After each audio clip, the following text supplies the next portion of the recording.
Live from the Ken and Valerie Baker studio at WHYY, this is Studio 2. On Tuesday, December 2nd, welcome on into the program, friends. I'm Cherry Gregg. Studio 2 on Tuesday, December 2nd. I like it. I'm Avi Wolf-Manarin. Has a ring to it, It does indeed. I want to draw our attention as we start the show to a new product released by Nestle a year ago called Vital Pursuit. It's a line of frozen meals targeted at people taking GLP-1s. What? Like Ozempic, Zepbound, etc. Now, that's just the tip of the icebox when we talk about the changes that are coming because of the mass adoption of GLP-1s. GLP-1s don't just cause people to lose weight, Cherry. They change what you desire. Yeah. What you want to eat. Your cravings, yeah. Your cravings, what you want to wear. And millions of people's desires are being changed all at once. So how does that impact our economy? How does that impact our relationships with one another? Yeah. Today on the show, we're talking about the ripple effects of GLP-1s, and we want to hear from you. Have your habits changed since you started taking weight loss drugs? What do you think will happen to our society now that weight loss drugs are becoming more and more popular? Give us a call, 888-477-9499. You can email studio2 at WHYY.org if you're on YouTube or Facebook. Hello. Drop a comment in the chat. And by the way, a lot of people, you probably heard in our billboard, 12% of the population is on some type of weight loss drug. And it's only going up. And it's only going up because GLP-1s are being used for a lot of different reasons. And 888-477-9499. The email is studio2 at WHYY.org. I look forward to hearing from you. And now we have our trio of news stories. First story, construction has begun on a new Philiport cruise terminal near the Philadelphia International Airport. This new terminal will be built on a 16-acre site along the Delaware River called Hog Island. It is just off the runways of Philly International Airport, if you didn't know. And the Port of Philadelphia has inked a 7-year deal with Norwegian Cruise Lines, which will run at least 41 cruise ships a year out of that terminal starting in April of next year. So in just a few months. You'll be able to take a cruise out of Philly. Which you couldn't do before, right? I know. That's a pretty big deal. And you may recall a while back, we talked about Norwegian's plans to launch a cruise destinations out of Philadelphia. But they originally said that the terminal would be along the Delaware River waterfront in South Philly. Clearly, this is a big change, but Hog Island, which is right off of I-95, according to the Philadelphia Business Journal, is said to be a better location for passengers trying to get to the cruise ships. By the way, when the cruise departures happen in April, it will be the first time that this has happened since 2011 and the first cruise departures from Hog Island in more than 20 years. Pretty big deal. We're a cruise city now. All right. My parents are going to love this. By the way, Hog Island has a very interesting maritime history. Do you want to hear about it? Yeah, of course. Go ahead. Tell me, Avi.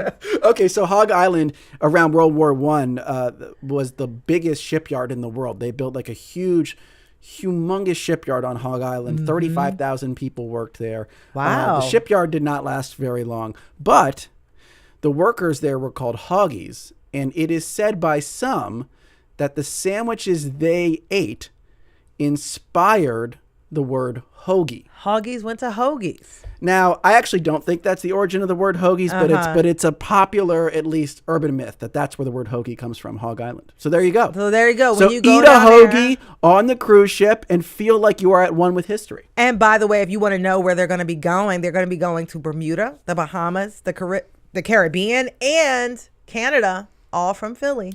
Bermuda, Bahamas, come on, pretty mama. I like it. All right, love story it. number 2. New evidence suggests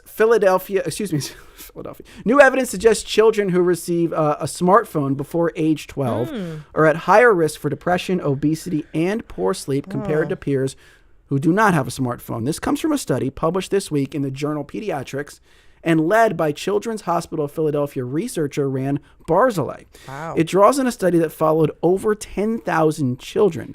Now, this conclusion is just an association. It's not a causal link, but they did find that the earlier a child got a smartphone, the higher their risk for obesity and poor sleep.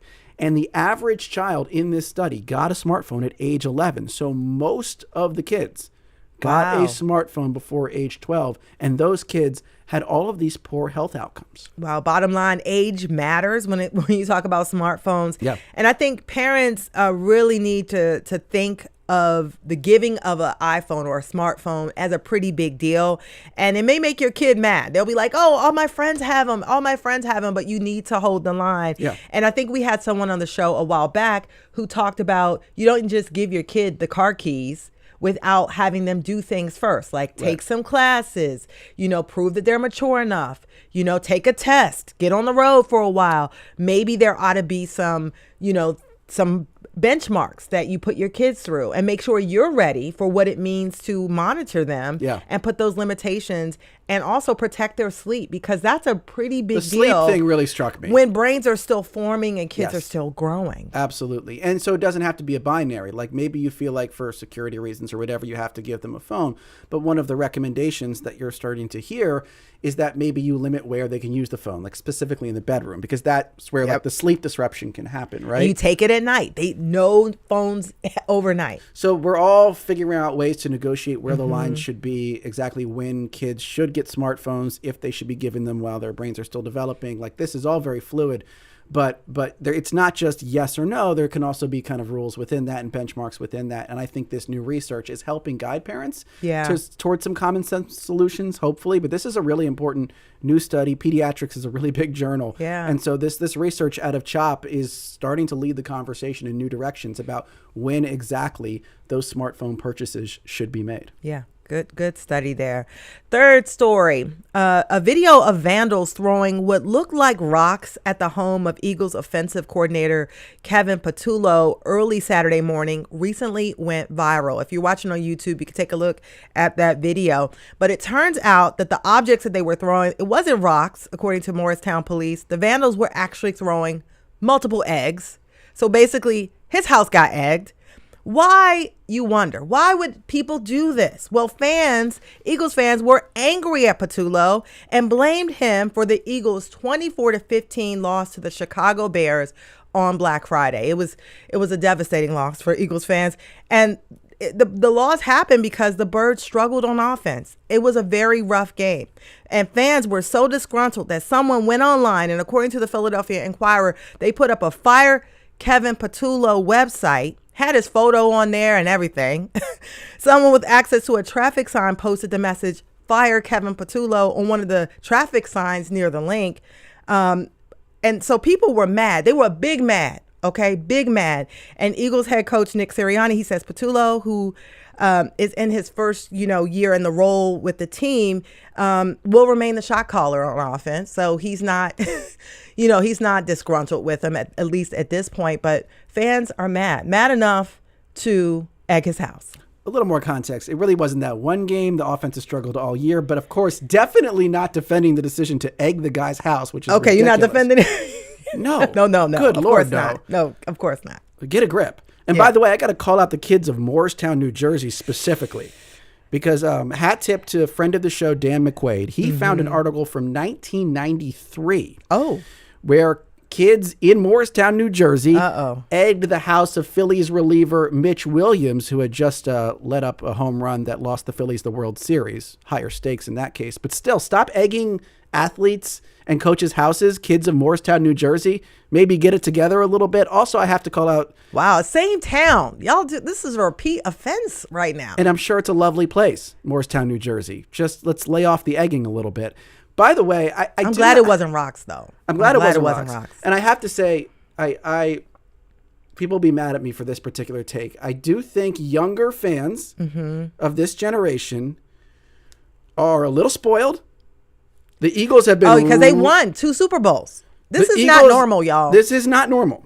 And I want you to call up Grandpa. I want you to call up Pop and Mom and ask them about the Eagles between the years of 1962 and 1978 and what it was like to be a fan then. Because if you're mad, it hurts. So mad, about an 8-4 team that just won the Super Bowl last year that you're going to go throw eggs at someone's house. You need to have at least a little grounding in history to understand how bad this franchise used to be, guys. I'll Kids, be setting it straight. Learn your history and put down the eggs. Put them down. And by the way, Philadelphia was recently left out of a Washington Post piece that listed the best sports cities in America. Okay. And honestly, I think it's the overzealous nature of our fans, right?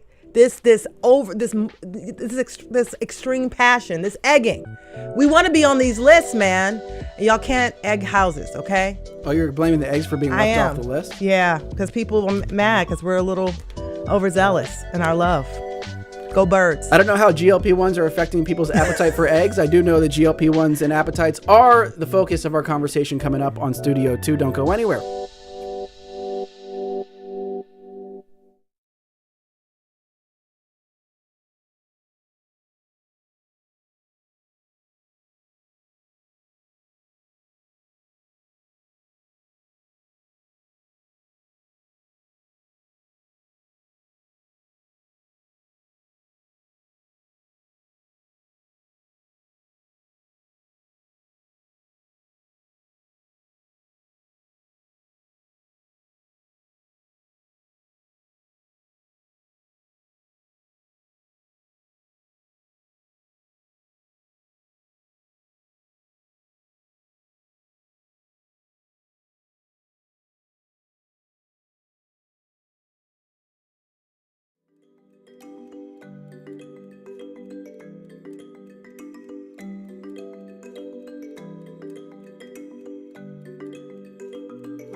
On the next Fresh Air, Pulitzer Prize-winning photojournalist Lindsay.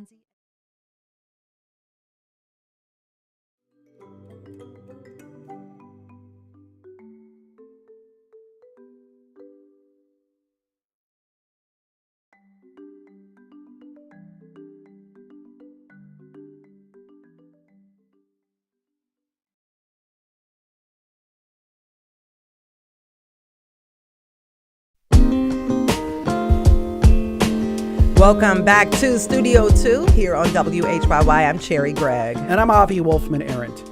Throughout medical history, we've seen how small needles can lead to big changes. The latest example is GLP-1s, which are not merely causing people to lose weight. They're triggering changes in human behavior at a massive scale, a scale that could change the clothes we wear, the foods we eat, and the services we use. Here's how the Harvard Business Review put it in a recent article. Quote, "We may be underestimating what appetite suppression will unleash across the economy. GLP-1s aren't just treating obesity, they're reprogramming desire," end quote. Today on the show, we look at the ripple effects of GLP-1s. That includes the impact on our romantic lives and relationships, which we'll get to later in the hour. But first, let's dive into the economic implications of these breakthrough drugs. What products will gain or lose popularity? How are companies adjusting? And for all of that, we bring in Jackie Pizer from the Washington Post. Jackie, thanks so much for being here. Thanks for having me. And for you at home, on the road, and elsewhere, our listeners, we want to know, have your habits changed since taking weight loss drugs? And what do you think will happen to our society now that weight loss drugs are becoming more popular? We want to hear from you. The number to call is 888-477-9499. The email is studio2@whyy.org. And if you're watching on YouTube or Facebook, drop a comment in the chat.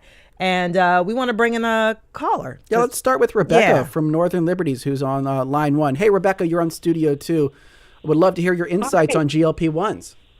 Yes, hi. So I have been taking GLP-1s for a little over a year. I've lost 65 pounds. Oh, wow. I've been battling my weight since I was 13, and I am now 75.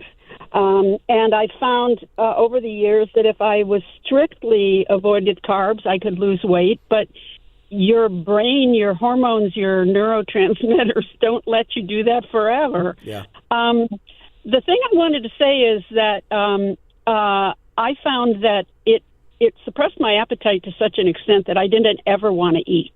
and I had to force myself to eat, and I know that I was not getting enough protein. So that's one thing I wanted to put out there, is that if you're going to take these drugs, you have to be really prepared to force yourself to eat enough protein. I was also wondering whether the product you mentioned from Nestle, which is targeted to people taking GLP-1s, whether it addresses the issue of not getting enough protein. Yeah. So let's bring in Jackie Pizer, who covers retail for the Washington Thanks, Post. Rebecca. That's a great call, I think, to set us up, because it's not just that people necessarily are eating less. There is a refocus on what you should be eating when you are eating. And I do think some retailers and some manufacturers are focusing on packing more protein into foods. So maybe, Jackie, you could begin to unpack that for us. Yeah, I'm glad Rebecca brought that up. It's a good way to kick it off. I mean, protein in general in the zeitgeist is so big right now. I mean, you can walk through the grocery store and you'll see it everywhere. There's like 20 grams of protein in yogurt. They're seeping it into everything. There's popcorn that has protein. Waffles, So everything. Yeah. Who needs Pop-Tarts with protein? But it really feeds into this like broader trend that's growing. And I think that some of it has really come from the growing popularity of GLP-1 drugs. I mean, it's so crucial to have a good amount of protein, because not only does it help with muscle mass, which is one of the side effects of the drugs, it helps satiate you more. It also is good for your metabolism. So it's really emphasized by doctors, and a lot of consumer goods companies are jumping on this, and they saw the writing on the wall. And so they've been developing a lot of products that are protein rich. Yeah. Building off that, can you talk about some other types of food products that may become more popular as GLP-1s ascend? I'm sure we're going to get to the stuff that's maybe at the risk of becoming less popular, but stuff that's maybe there's some growth potential because of the growth of these drugs. Yeah, I mean, I think anything that supports like muscle mass will be part of that. Antioxidants, anything that really keeps you hydrated.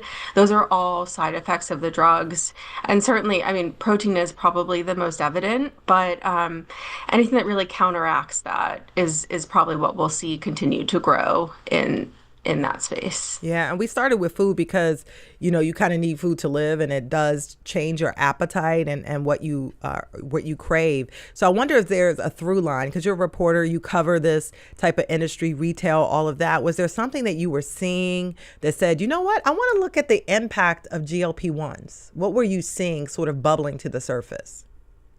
Yeah, I mean, a lot of it was just talking to sources. I had one that said to me, she worked with a lot of retailers and consumer good companies, and was kind of like felt like she was screaming into the void and being like, you need to get ready for this, because this is going to change everything. And she kind of walked me through all the different parts of the consumer economy that are going to feel impact of this. And these drugs are just growing so rapidly in popularity, and they're just going to continue to. So that's what really kind of piqued my interest. And then once I started looking at the data and really seeing, what little nuggets are showing that it's seeping in, and listening to retailers' earnings calls and hearing them talk about it and how they're adapting as well. Yeah. And we talked about the food that people need. And of course, protein is a big thing. People are trying to fight against that muscle waste that comes when you lose weight so fast. Are there things what are the losers? Because what are folks sort of pushing away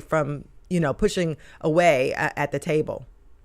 Yeah, I mean, one of the biggest impacts of these drugs is eliminating something called food noise. So it's like this constant desire or like distracting in your head of thinking about what's your next meal, wanting a snack when maybe you're not hungry. And a lot of people who struggle with obesity talk about this. And so the drug has been revolutionary for them because they're not distracted by that anymore. So I mean, that aspect of it has really, changed how people think about what they want to eat. And in turn, maybe they're not, craving those snack foods that were preoccupying them. So we've seen sales of salty snacks go down. And then in turn, sales of vegetables going up, but also alcohol sales have been down, which is a broader trend across the economy right now. But there's evidence that shows that it can reduce your craving for alcohol. So they're one of the losers here, I guess. And we want to hear from you this hour. Have your habits changed since taking weight loss drugs? What do you think will happen to our society now that weight loss drugs are becoming more popular? The number is 888-477-9499. The email is studio2@whyy.org. You mentioned the salty snacks, and companies had gotten so good at hacking into our desire for salty snacks, these ultra-processed foods, which triggered our appetites in so many different ways. And, there's a lot of eggs in that basket for the big food producers in our country. And I just wonder how they're going to adjust or diversify if lots of people don't eat that way anymore. Not that I'm feeling bad for big food. I just wonder from a business standpoint, like, how do you adjust when you have invested so much in the exact type of foods that it seems like GLP-1s allow us to better push aside? Yeah, I mean, I think that that's a nuanced question because, a lot of folks say, well, they're maybe still eating some of the snacks that they did before, but they're doing it in more moderation, so they could still be buying a box of Cheez-Its, but maybe they're not going through it as quickly as they once did. So we're not going to see, there's still going to be Lay's chips, on the shelf, but I also think it's an interesting timing with inflation of food products in general and the deflation in the size of bags. It's almost kind of like this kismet, lining up in a sense, because prices are still staying the same, but maybe the bags are smaller. So maybe that works out in a weird way. Yeah, it sort of balances itself out. Yeah. Yeah. And also on the other hand of it, it's these companies are adapting and developing. And one thing that some of these, insiders in the industry have told me is that there's going to be a lot more of mergers and acquisitions. A lot of these big companies are just going to be acquiring up these companies that are catering towards folks who are on the drugs. So say have a really, a good line of protein rich products, et cetera. And we've already started to see that. Yeah, I a lot of wonder startups. if this is a good sort of comparison point, but I remember when, there's obviously been some decline in soda consumption, growing acknowledgement about how bad soda is for you. And so all these sparkling water brands really took off. And then the big soda producers started gobbling up the sparkling water brands to diversify their own portfolios. Are you suggesting something similar in the snacking world? I would not be surprised if that continues to ramp up. And I can't name any on the top of my head, but I've talked to some folks who work in this space, especially in venture capital, who, help fund companies that are starting, developing consumer goods like this. And they've said that there are a lot more that are entering the space, and they're expecting more acquisitions to happen over the next couple of years. Wow. Shawnee on Facebook writes, they have helped me, talking about GLP-1s, have helped me gain more self-control and self-respect. I lost 50 pounds 2 years ago and kept it off. By the way, have your habits changed since taking weight loss drugs? What do you think will happen to our society now that weight loss drugs are becoming more popular? The number is 888-477-9499. The email is studio2@whyy.org. And if you're watching on Facebook or YouTube, keep those comments coming on the chat. And by the way, Jackie, I wanted to ask you about, staying on the food topic. I want to talk about restaurants because, a lot of times folks go, and then we had gotten to a place in this country where your portion sizes were huge. You go to a place and you're like, oh my goodness. And when folks are on GLP-1, just the sight of that much food makes them not want to go there, right? And so do you see any ripple effects on how restaurants, what they serve as far as what's on the menu, portion sizes, and sort of adjusting to this GLP-1 population?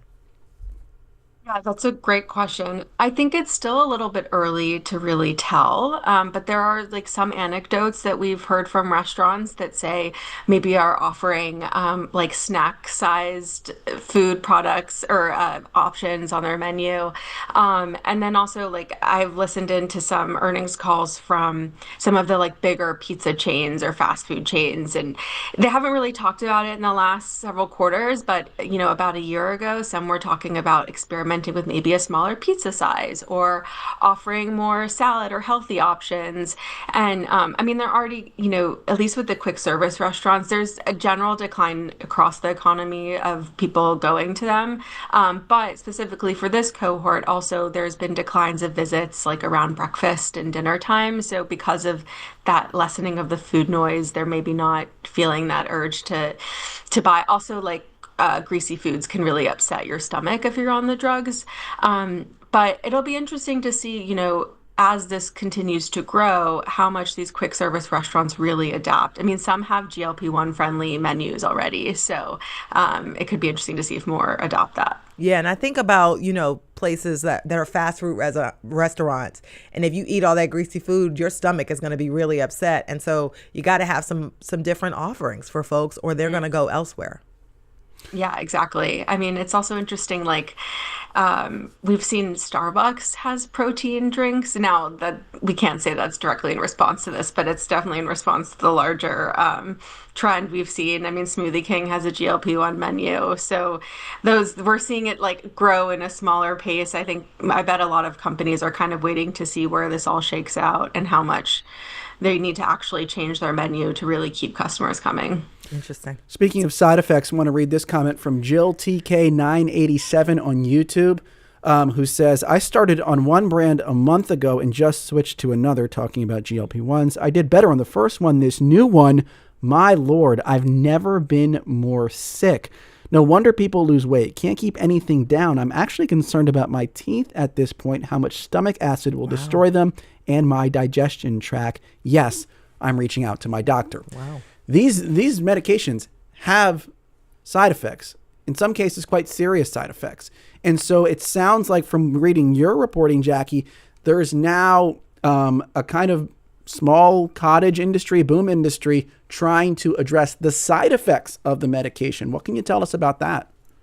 Yeah, I mean, I'm sorry to hear this from your listener. I think one thing that Rebecca said, the other listener, was, really making sure you get enough protein intake. So hopefully that can help. But as for the cottage industry, I mean, gyms are a really good example of that, right? So when you are taking the drugs, like I said earlier, it can impact your muscle mass. So there's a lot of emphasis on strength training and exercising.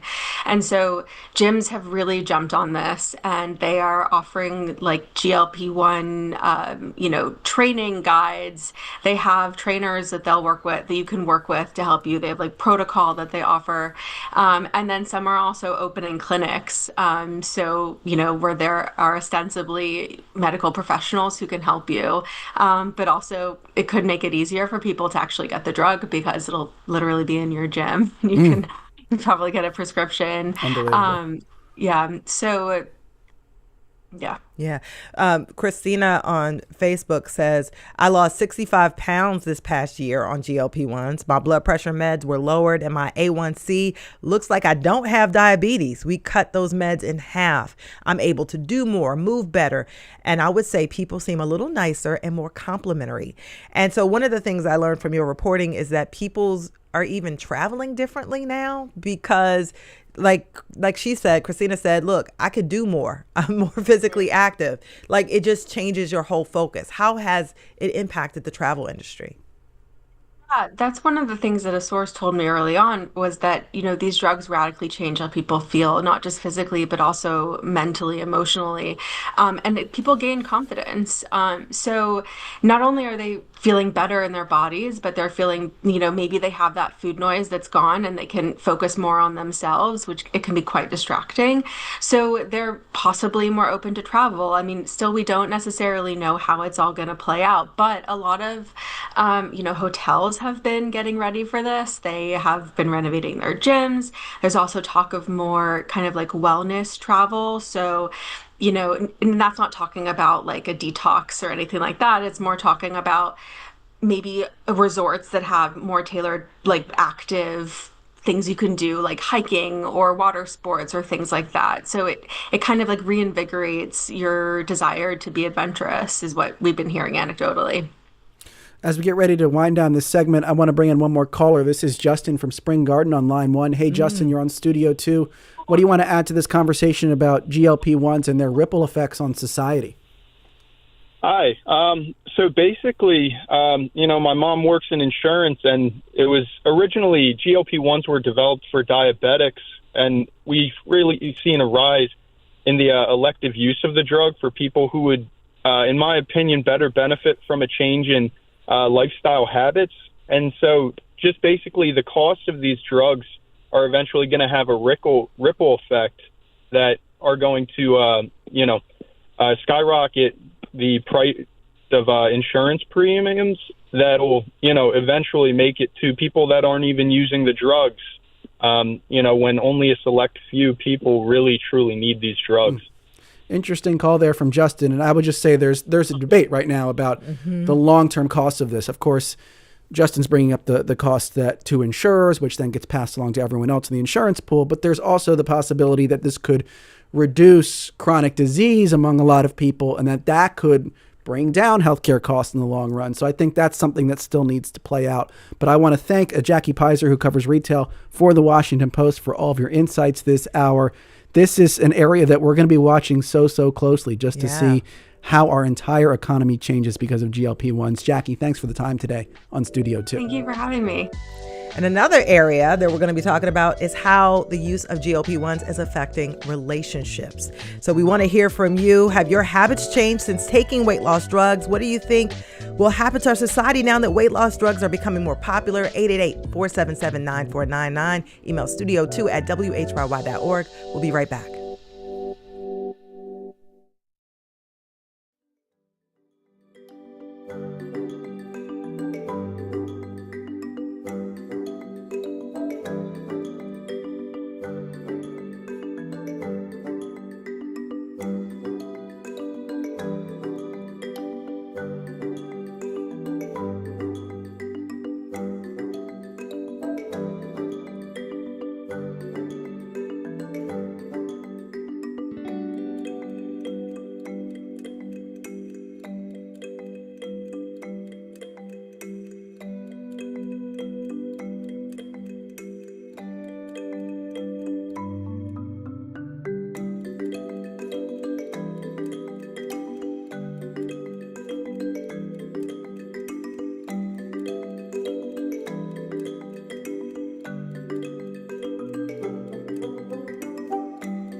And welcome back to Studio 2 here at WHYY. I'm Cherry Gregg.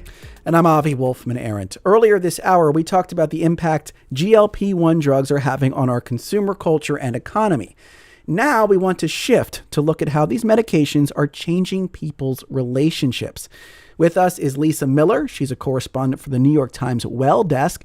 And earlier this year, she asked people about how these weight loss drugs were affecting their long-term romantic partnerships. And a lot of people responded. Lisa Miller, welcome to Studio 2. So happy to be here. Thanks for having me. Yes, and for you, our listeners, our question of the day is, how are weight loss drugs affecting your relationships? You can give us a call, 888-477-9499. You can email studio2@whyy.org. And if you're watching on YouTube or Facebook, put those comments in the chat. I'll read another comment here from Jesse in East Passyunk, who says, the junk and snack foods in this country are chemically engineered to keep us eating, forming addiction-level cravings. The larger question is why we needed a breakthrough like GLP-1s to combat unhealthy food before holding profit-driven food companies to account and forcing them to rethink how their products affect us nationwide. Lucky Jesse, we actually did do a show on that earlier with an interview with Bernie Sanders in that show, actually. So I would encourage you to check that one out. But it's a fair point to bring up from Jesse in East Passyunk. Shifting now to what you wrote about, Lisa Miller, the way these drugs are changing people's relationships. I feel like at the core of what you wrote, it is about how change affects relationships, long-term relationships. Mm-hmm. Like there is a sort of bedrock stability that kind of keeps a relationship together on some level. And when you shake the bedrock a little bit, things happen. So what did you find? What was like the standout conclusion of your reporting? I mean, that's totally right. One of the psychologists I talked to talked about how relationships are really invested in stability. Like both people will do a lot to keep things the same, right? And that's why upheaval, any kind of upheaval, a new job, a move, a new baby, like the death of a parent, all of these things like shake us in our relationships. But what we haven't really talked about is what it's like to like change your body dramatically in a relationship. Like to go from bigger to smaller. It changes your like erotic situation. It changes your what turns you on. It changes your sense of self. It changes how other people see you. And I guess, Avi, the big takeaway is that the couples who seem to me, and I spoke to a lot of couples, to have succeeded in weathering this change are those who can be flexible. I mean, that's not like rocket science, but like if you're a couple who's really invested in eating a certain way and one of you is on a weight loss drug, it's going to be really hard. Yeah. If you're a couple who's really invested in going to restaurants or drinking a lot of wine or loves to bake and eat desserts or has family dinners that are like the bedrock of your relationship, that stuff's going to get really, really hard. But if you can like make the lasagna and be okay when your partner eats just a little bit and not feel affronted and not feel hurt, I think, my sense from the couples I spoke to is that, you can be okay. Yeah, I like that. I want to bring in a caller. We have Joel from Reading on the line. Joel, you're on Studio 2. What do you want to share about how GLP-1s have affected relationships? I think it's been amazing. I've lost about 95 pounds so far. At first, it was a bit difficult, but then eventually my partner also joined in because it was difficult seeing me eat very little, didn't have much belief in it, and then he just saw the weight just drop. And so he also got on it about 6 months, 7 months. And he's also dropped, and I think that we've worked together to kind of navigate what we can eat, what we can't eat, things that we used to eat, and seeing the change that happens in both of us. We both lost weight. We both look different. We caught ourselves the other day throwing away clothes that just don't fit anymore. Wow. And managing what that looks like and managing our own self-confidence, but we're working through it with one another. So it really has made us stronger as a couple. I think that it's also changed our outlook in terms of just being more healthy in terms of stability of long-term wise. Like, okay, now we have this. Now we're working towards a unique goal together. Yeah, so I think it's shaped. Yes. Quick follow-up to you, Joel. I mean, did you see a difference between the way your relationship sort of worked when only you were doing the GLP-1s versus what happened once your partner joined in? Totally. I mean, I think. Oh, sorry. And I was asking Joel, and then that same question to you, Lisa. Joel, did you see a difference between when your partner was also using GLP-1s versus when it was just you? I think it was when I was using it was a bit difficult for him to see just the small portions because he's a great cook. Yeah. And then once he got on it, the bandwagon was trying to use it. It just became easier. Like, we used to cook 2 cups of rice or 3 cups of rice. And now we're down to 1 cup of rice. We figured, we figured out what works for us to eat. Sure, we do have our snacks here and there because that's, it's something that's been part of us, but it's less, right? We think about we could do better for that. I'm having overnight oats. I would never have done that before. Yeah. And so we noticed the difference together that we're making more conscientious decisions on the food that we eat. Thank you so much. More collaborative. Yep. Thank you. That's Joel from Reading. Great call. And so, Elisa, clearly there is what Joel is saying, that there was a big difference between the way the relationship worked when only Joel was on it versus when his partner joined in. Was that something you saw? Because I wonder what happens when only one person in the couple goes on GLP-1s. Yeah, it's really hard. It's definitely something I found in my reporting when couples are doing this or some version of this together. I did talk to one couple who were both taking a GLP-1 in secret. Oh. And Oh. they were traveling to another city to get their doses of the medication. They hadn't told their child, their adult child. They hadn't told their friends. And they talked about how like it was like having some like sexy secret together. And they sort of loved the secret part of it. And really the conflict does come up when one person is on the drug and the other person isn't. When you're living in a bigger body, you experience a lot of shame from the world and a lot of judgment. And there's this like implicit idea, right, that if you just ate better and exercised, you could lose weight. And one couple that I really spent a lot of time with, this was like their essential conflict, was that she, who was on the drug, felt like her husband was judging her. Mm-hmm. Like, why don't you just work out? Why don't you just, like, he wasn't saying those things. He was a nice guy and a loving husband, but she felt like the judgment that she felt from the world was coming from him too. And it made her really angry. And like they had a really hard time resolving that. Wow. I think you're talking about, is that Jean and Javier from your reporting? Yeah, that was a great story. The other thing that stuck out to me about their relationship is that Javier, the husband, who's not on the drugs, he had a real affection for his wife's, I guess, former body, you would say. He liked it a lot. He liked her size. She obviously wanted to lose weight for many reasons, including just regular health reasons. I think she had some liver complications. But he, I guess, hadn't prepared for the prospect of losing that version of his wife. And it made me think that maybe some pre-counseling almost would have been helpful in that case, to be like, all right, this is what's going to happen. Maybe you need to make some peace with that and learn a new way of connecting romantically. Were there other anecdotes like that?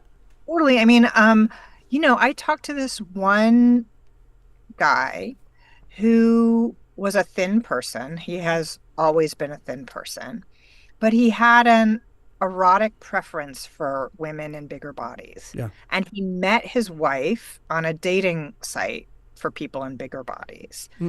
And she turned him on. And they were also married and they had kids, and they were, it wasn't a fetish, it was a preference.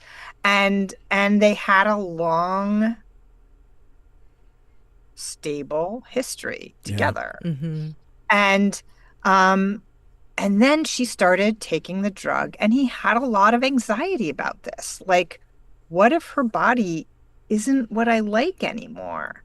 And she, according to him, really resisted that. She was just like, this is my choice. This is my decision. Mm-hmm. This isn't about your your erotic preference. This is about what I want to do with my body. And he was like, of course, I respect that. At the same time, I have these feelings. I like your body. Yeah. It's so hard to sublimate that, to put that aside, because it's so baked into how you connected originally. Yes.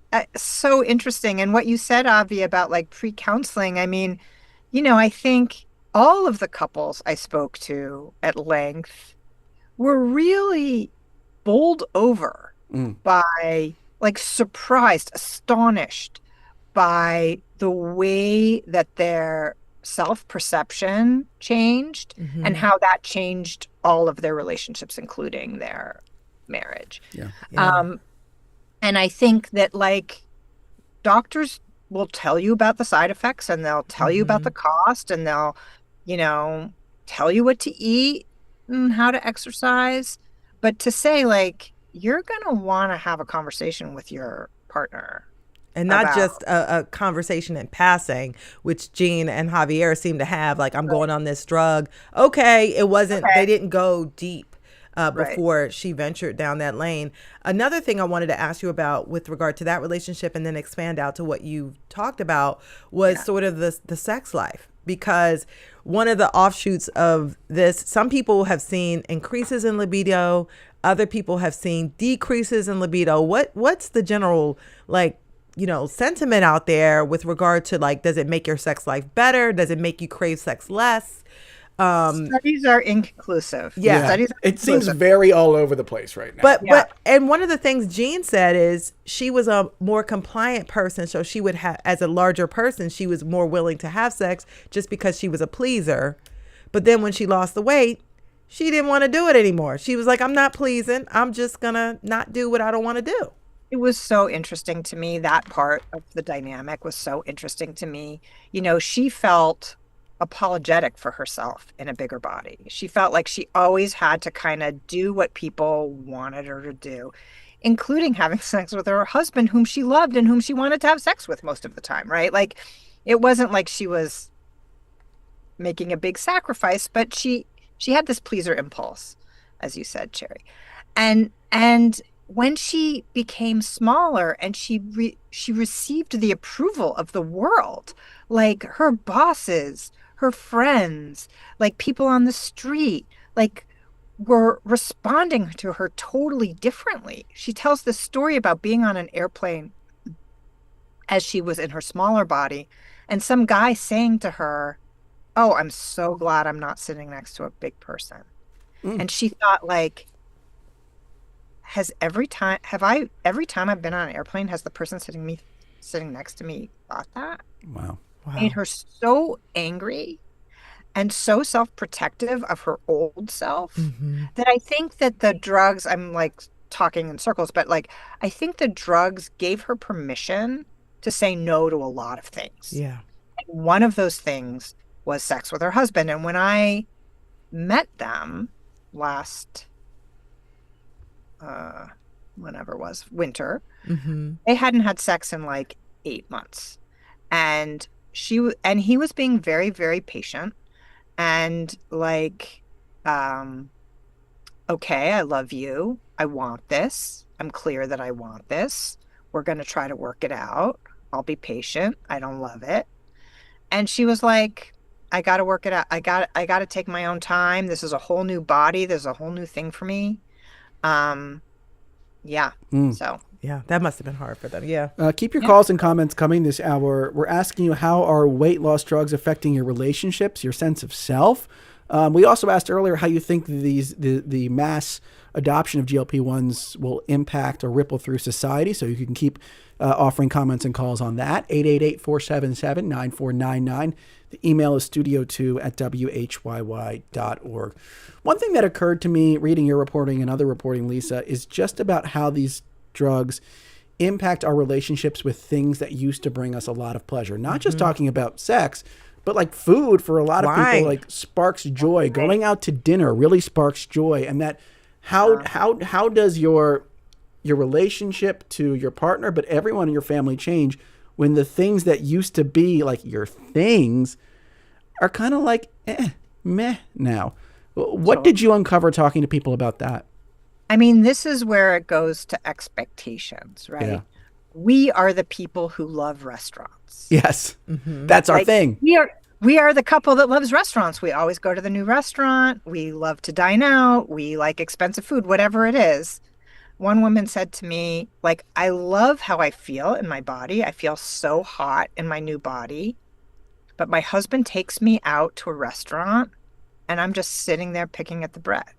And he's like, you are not fun to take to a restaurant anymore. Yeah. And she can't argue with that. She's not fun to take to a restaurant anymore. And it requires like a lot of adapting. Like, should we go for a walk? Should we go for a movie? Should we go to the gym together? But like, fundamentally, they're restaurant people. So what do? It's can be a real dilemma. One couple I talked to was like, they were older and they loved to go to Trader Joe's on weekend mornings. I totally get that, by the way. Trader Joe's is great, especially if the crowds are a little thin. Right. And the man who was the one who was on the GLP-1 would wake up every morning and be like, every week, Saturday morning, and be like, when are we going to Trader Joe's? And then suddenly he was just like, didn't feel like going to Trader Joe's anymore. Yeah. It's like just a thing they did. We're the ones who go to Trader Joe's on the weekends. It's so fascinating to explore the unwritten rules of a relationship. You know, like we all have unwritten rules. Like you didn't necessarily think that was like a linchpin of your relationship, but then when it goes away, you're like, wait a second, like that was a big part of our couple's identity or our family identity. It doesn't have to be a romantic partner. Yeah. I just think people, you're navigating a loss in some way. And I was thinking about the wine thing. People have wine cellars, you know, they collected bottles of wine. They enjoyed a couple of drinks at the end of the week. And then that's not a thing you do anymore because the GLP-1s make you not crave wine. I wonder, you know, I know you talked a lot about relationships, but I wonder, did it make some relationships better at all? Like, did you see people say, oh, you know, my husband's, you know, confidence went up, or my wife she thought she was sexy, bought a whole new, you know, wardrobe, and it improved things? I met this couple, excuse me, online on the phone, and they were this very like lovely middle-aged couple from the Midwest. And she had gained a ton of weight after pregnancy and then had not lost it, and then went through menopause and just like had a bunch of extra pounds that were making her feel awful. And he was kind of like normal guy. Normal, not fashiony, not fabulous guy. Worked out, loved his wife. And she started walking down the street. She started taking the medication, feeling like $1 billion. And she was like, you know, in the cafe, I'm getting looks from the, you know, barista, and people are holding the door for me in a new way. And she bought new clothes, and I think she got like a piercing. Like she started feeling like youthful and hot. And he just loved his wife. And he was like, I'm never going to do this for myself. Like, I'm never going to take these drugs. I'll work out maybe sometimes, but I love that she's feeling so hot. And I can see how happy it's making her. And like, I think together they were excited by the change in her body. So yeah, I do think that it can really be great, you know. For some people, yeah. Now, the flip side of it, you talked to, I think, a lawyer in Washington State who lost weight and then kind of realized like her husband had been, or felt her husband had been taking her for granted when she lost the weight. It felt like she felt somewhat liberated from the relationship, and I think they ended up divorcing, right? Do I have that? Yeah, that story right? I mean, that's right. The example was like she discovered that he liked her big because it made him feel like she was never going to leave him. Like, if I have somebody who is not attractive to the rest of the world, then I have control in a way that, you know, if she's getting looks from other people at the gym or at work or whatever, you know, that's a different story. And she realized that, like, she didn't need that. Yeah, and she left him. Wow. So it sounds like, to me, the lesson here, is there a lesson from all of this? If you have a partner who is considering, you know, GLP-1s, if you as a couple may be considering that, is there a lesson here? I mean, I guess like have a conversation. Yeah. A real one. Have a real conversation. Like, how are you going to feel when my body is really different? I may not want to do the same things. Do we have thoughts about what we could do instead? You know, be patient with me. I'll be patient with you. I mean, I really admired Jean and Javier for their patience with each other. Yeah. I thought, you know, it was hard. They were having a hard time when I met them, and they were fighting a lot, but they were very patient with each other, and that showed a lot of love. Yeah. The patience, that applies in lots of relationship scenarios. So thank you, Lisa Miller, for your insight and your patience this hour. Lisa Miller is correspondent for the New York Times Well Desk. Thank you again, Lisa, for joining us on Studio 2. Bye. Yes, and thank you to all our callers today and those who wrote in. And thank you, of course, to our producers, Debbie Builder, Andreas Copes, and Hazel Mae Bryant. Thanks to Mike Schiffler, our visual producer, and to Al Banks and Tina Caligay, who engineered today's show. Our executive producer is Kevin McCory from Studio 2 here at WHYY in Philadelphia. I'm Cherry Gregg. And I'm Avi Wolfman-Arent. We'll talk to you tomorrow.